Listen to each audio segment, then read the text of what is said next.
Emma by Jane Austen, narrated by Cheryl Bassett. Volume 1. Chapter 1. Emma Woodhouse, handsome, clever and rich, with a comfortable home and happy disposition, seemed to unite some of the best blessings of existence, and had lived nearly 21 years in the world with very little to distress or vex her. She was the youngest of the two daughters of a most affectionate, indulgent father, and had, in consequence of her sister's marriage, been mistress of his house from a very early period.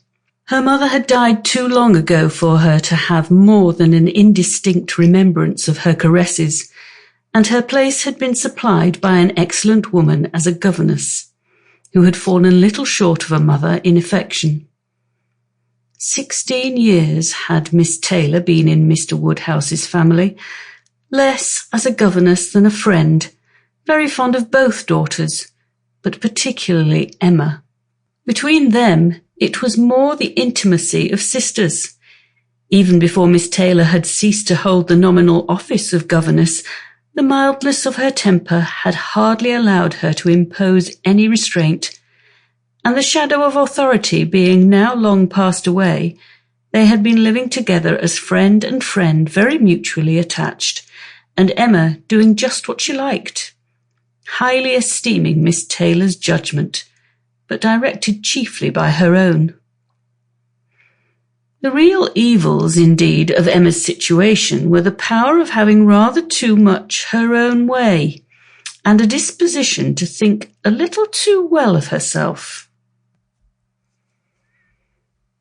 These were the disadvantages which threatened alloy to her many enjoyments. The danger, however, was at present so unperceived that they did not by any means rank as misfortunes with her. Sorrow came, a gentle sorrow, but not at all in the shape of any disagreeable consciousness. Miss Taylor married. It was Miss Taylor's loss which first brought grief. It was on the wedding day of this beloved friend that Emma first sat in mournful thought of any continuance. The wedding over and the bride people gone, her father and herself were left to dine together, with no prospect of a third to cheer a long evening. Her father composed himself to sleep after dinner, as usual, and she had then only to sit and think of what she had lost. The event had every promise of happiness for her friend. Mr. Weston was a man of... Sample complete. Ready to continue?